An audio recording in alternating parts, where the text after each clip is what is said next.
Welcome back to Celebrity Radio. It's Alex Belfield talking to some of my favourite people and some of the country's biggest stars. He's back with a brand new series called Dr. Christian Will See You Now on W Wednesday nights at 9 o'clock. And I'm delighted to say that Dr. Delicious joins us back on the phone now. How are you? I'm very well. What an introduction. How do I compete with that? I wonder whether there's any uncomfortable moments. You remember that Ken Dodd joke where he says, my doctor's very strange. He gets me to grab him and cough. I mean, there must be moments where people come into your surgery, not literally, and they find you overwhelmingly beautiful because, I mean, you are delicious, aren't you? You work hard at that. You've never seen me in real life, have you? It's very obvious.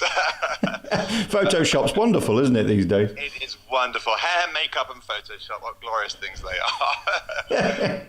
How are you doing? Congratulations on coming back with this new series. I mean, it's a similar theme, really, where you're just trying to help people and you're putting it on the telly. I ask you this question every time.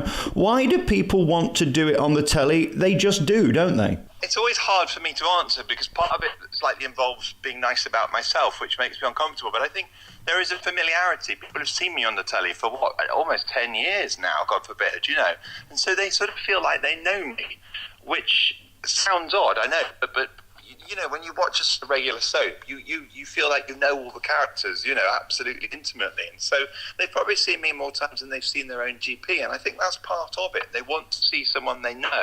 They already know how I behave. They already know how I'm going to respond. And I think almost the fact that it's broadcast is sort of incidental, I'm not sure if that's a convincing explanation, but it's the one I have. When we first met, it was series 1 of Embarrassing Bodies, and I came in with my man boobs and micro penis, and you were very nice about it. Are there ever things that can shock you now? Is there anything I could show you that would make you recoil, or have you literally seen it all before?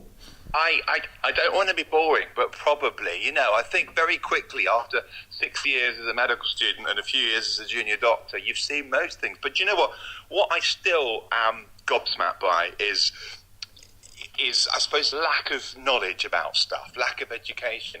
I'm an infectious disease and sexual health doctor, and so when you speak to 20-something-year-olds, I'm not talking about 14-year-olds who still are not quite sure how you can not get pregnant, or you can, how you get certain infections, or who gets HIV, stuff like that. I am still gobsmacked in this day and age, and I know that's a slightly boring answer, but it's happening too often still. Let me spell it out. People can go online now and within 10 minutes be in somebody's bedroom randomly having sex, mostly unprotected, and then get to the next one within 20 minutes. We've never had a period where these apps are making sex so available, and I'm not sure people are protecting themselves. Are you concerned? Because I've seen some statistics that blow my mind, that STDs are through the roof and HIV is rising, especially in the straight community. It's really concerning how the sort of liberalisation of sex has brought back concerns that we thought in the 90s were dying out. I think it's unfair to blame the apps, but I know exactly what you're saying. Sex is easier to get. I think there are two ways to look at it. I think, there's a good thing. We're in a sexual liberation. We are designed to have sex as primitive beasts, let's be honest. But of course, if you don't educate our children, and this is the key thing, the government refuse to make sex education compulsory, so there are so many children, particularly say in religious schools and other things, who never get a decent sex and relationships education, never get educated about respect, about pleasure, about body image, all of that sort of stuff.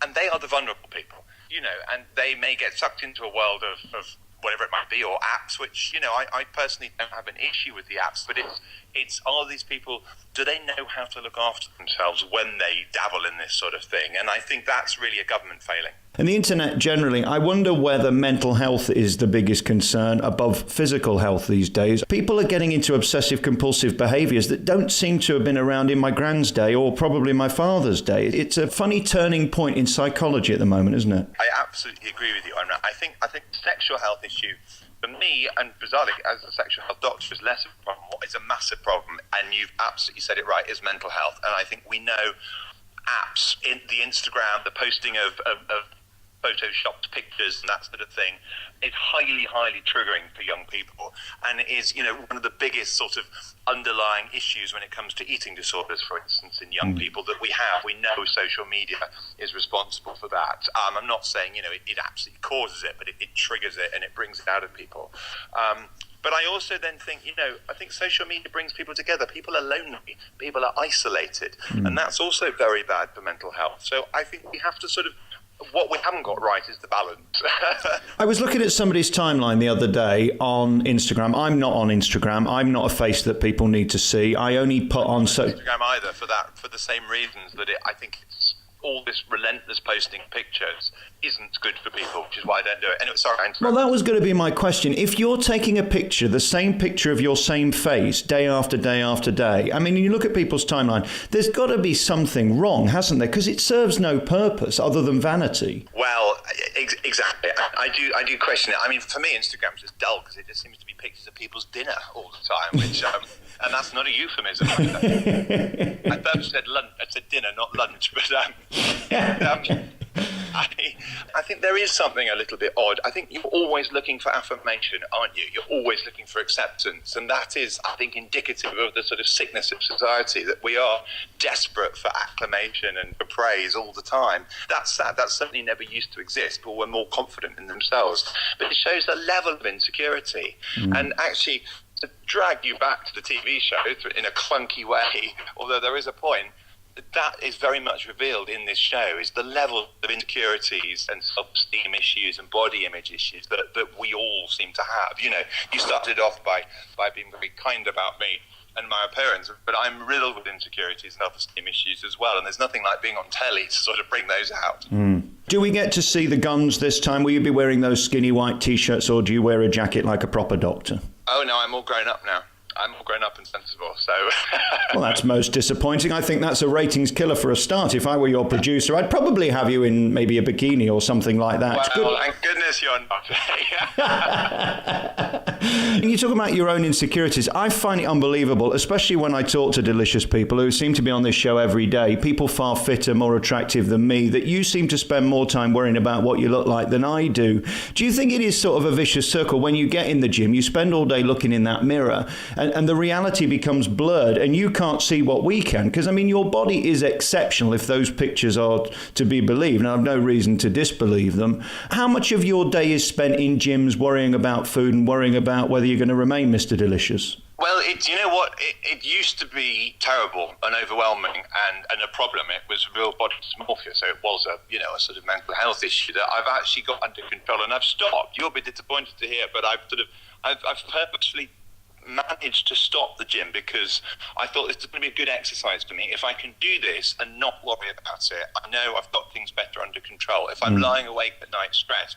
So I've actually sort of had a break and I've been able to do it. And that was really part of my self-therapy, as it were, because you're absolutely right. We do obsess. And of course, I do look at other pictures of people and go, and we're constantly comparing ourselves, which in itself is unhealthy. This living our lives by a sort of scale of other people, it is really wrong. And so I've tried very, very hard, A, to limit posting pictures, hence no Instagram, and B, sort of try and park the gym just for me to see if I can do it without my head exploding, which I've been able to do. And as I say, on all of my apps that I'm on, I might have man boobs and back fat, but it doesn't mean I'm not a nice person. You know what I mean? It doesn't. But, I would like to think that we're not just judged by our appearances. Now, I know how naive that sounds, because of course we are. And I always tell this story that, ironically, when I first started in Telly, I was never, ever, and it took about, 6 or 8 years until I was never asked for proof of my qualifications. Ever. My medical qualifications. Clearly, I fitted a look, and that was what I was chosen for. No one cared whether I was actually a doctor or not, which I found so surprising. Yeah, as I always say, what I lack in charisma, I make up for in girth. Dr. Christian, We'll See You Now is on W. It's on Wednesday nights at 9 o'clock, repeated throughout the week on W. And one of my favourite guests, and always a pleasure to talk to you, Dr. Delicious. Nice to have you on again. See you soon. You're a wicked man. I love you. Thank you very much.